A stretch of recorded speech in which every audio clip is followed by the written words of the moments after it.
कोल्हा आणि उंट. एक उंट जंगलात चरण्यासाठी जात होता.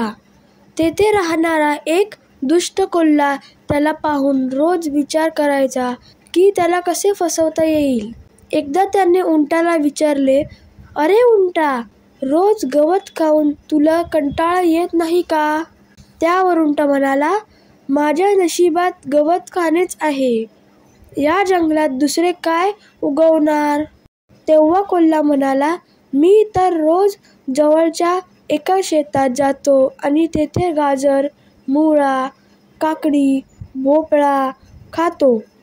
तेथील भाज्या व फळे खूप रसाळ आणि ताजी असतात." उंटालाही अशी भाजी खावीशी वाटली व कोल्ह्याला त्याने तेथे नेण्यासाठी विनंती केली. उंट कोल्ह्यासोबत शेतात गेला.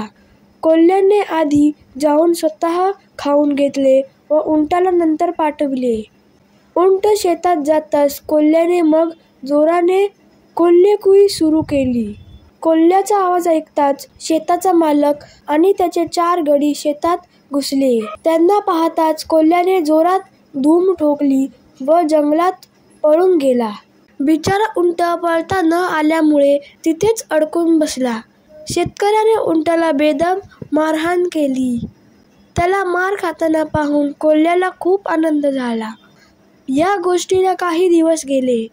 कोल्ह्याने उंटाला परत एकदा फसवून पुन्हा शेतात नेले व पुन्हा एकदा उंटालाच मार पडला. दरवेळी आपल्यालाच मार पडतो ही गोष्ट आता उंटाच्या लक्षात आली व त्याने कोल्ह्याची खोड मोडण्याचे ठरविले.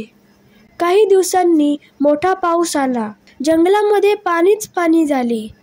चिखल व दलदलीमधून छोट्या प्राण्यांना बाहेर काढण्याची जबाबदारी सिंहाने उंटावर सोपवली.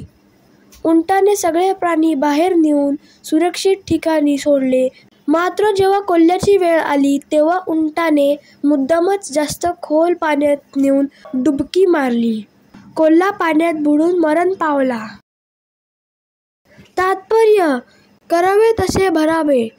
जो जसा पेरतो तसेच फळ त्याला प्राप्त होते.